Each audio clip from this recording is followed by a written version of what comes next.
Maintenant, je demande de donner un accueil de folie à Mathieu Boinet.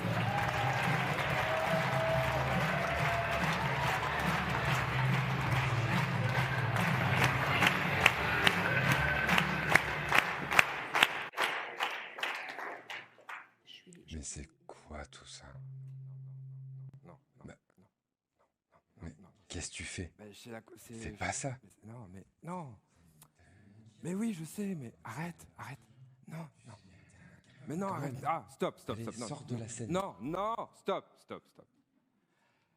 Qui, parmi vous, a déjà pensé qu'il ou elle était un incapable? Levez la main. Ok, c'est honnête, ça se tient, ça marche. Alors, on va se rassurer avec deux choses. La première, vous êtes tous et toutes au séminaire de Maxence, qui prouve qu'à un moment donné, je pense très sincèrement que vous vous êtes plantés. Et la deuxième... oui, elle était facile, je vous l'accorde. Et la deuxième, c'est que vous n'êtes pas seul. Non mais sérieusement, regardez une minute le bonhomme que vous avez devant vous. À un moment donné, j'aurais pas misé 1 euro dessus. Et pourtant, je suis là.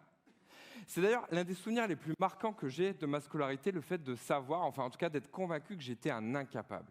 Et pour une anecdote plus précise, c'était ma prof de maths qui est venue dire à ma mère devant moi, « Madame, votre fils, il n'est pas capable de grand-chose.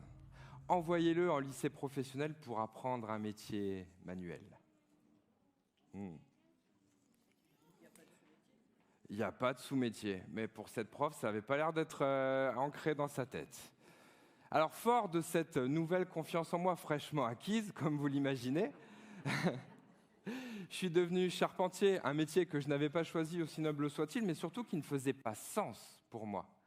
Et retenez bien ici ce mot, le sens, parce que c'est là la clé de cette conférence. Sérieusement, vous pouvez faire ce que vous voulez de la manière dont il vous plaira, ça ne fonctionnera uniquement que si vous y trouvez et y mettez du sens. Sérieusement, même avec la meilleure volonté du monde.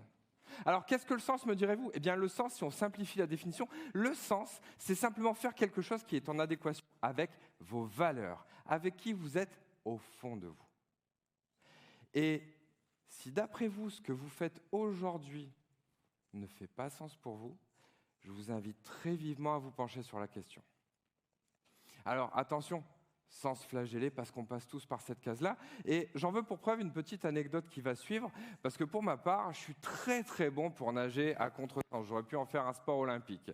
J'ai même nagé à contresens jusqu'en 2013. Non, 2014 aussi, ou peut-être les deux.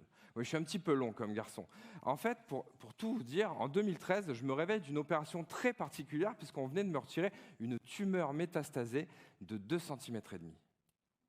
Et à mon réveil, le chirurgien, la seule chose qu'il ait cru intelligente de me dire, c'est « Monsieur Boinet, vous avez eu de la chance ». Mais moi, ce n'était pas la gratitude qui m'animait à ce moment-là, mais une conviction profonde. Une conviction qui disait la chose suivante. Plus jamais je ne subirai ma vie.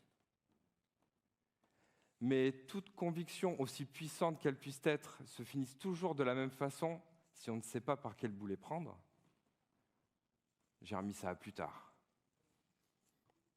Alors pour moi, plus tard, c'était 1 an après. 1 an après, oui, je vous avais dit que j'étais un peu long. 1 an après, je travaille à l'agrandissement d'une usine et je passe au mauvais endroit au mauvais moment. Ça nous arrive à tous. Sauf que là, une poutre en acier se détache sur mon passage et en fait, le bruit du décrochage de cette poutre m'a fait lever la tête. Et le petit détail qui m'a permis d'être là aujourd'hui, parce que j'ai pris simplement l'arête tranchante sur le coin de la figure. Le bilan? Rien. Absolument rien, si c'est la peau du front si profondément entaillée que les pompiers, quand ils sont arrivés, ils se demandaient si c'était moi qui devais embarquer en priorité ou mon collègue qui était en train de tourner de l'œil. Alors, j'ai tendance à penser que ce genre d'incident, vous savez, c'est un peu comme un message de la vie. Le premier, je l'ai pas très bien considéré à sa juste valeur. Le deuxième, je me suis dit que je ne voulais pas attendre un prochain message aussi frappant. Non. Je crois que vous voyez le type de message?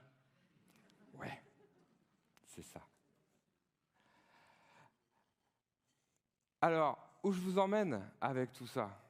Eh bien, c'est très simple. J'ai tendance à penser qu'on est un petit peu, vous savez, tous les super-héros de notre propre vie, de notre propre histoire.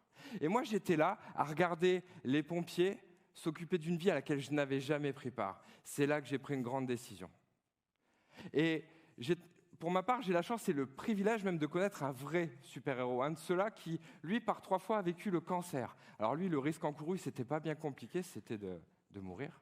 Pourtant, malgré cet obstacle de taille, ce super-héros, il a décidé de créer l'entreprise dont il rêvait parce que ça donnait du sens à sa vie.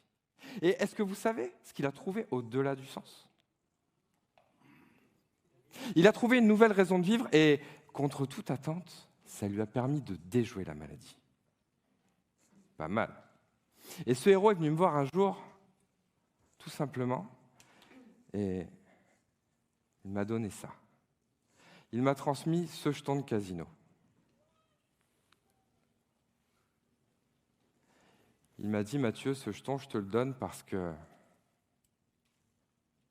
je mise sur toi. Et aujourd'hui, j'ai compris pourquoi ce jeton incarne l'audace, cette force intérieure qu'on a tous en nous. Alors que vous vous soyez cru capable ou non au début de cette conférence, je vous invite à vous connecter à cette audace. Et pour ceux qui sont dans l'allée centrale, à récupérer le jeton que j'avais dû laisser sur vos sièges, ici, normalement, vous l'avez. Voilà. Pour les autres, je vous en ferai cadeau en sortant. Ça fait beaucoup de monde. Et maintenant, je vous invite à répondre à une simple question.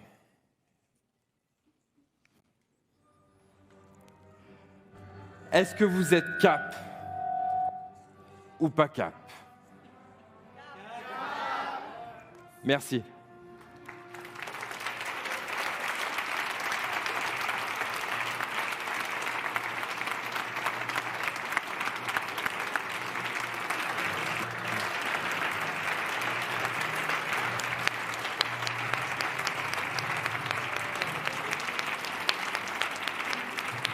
Merci beaucoup.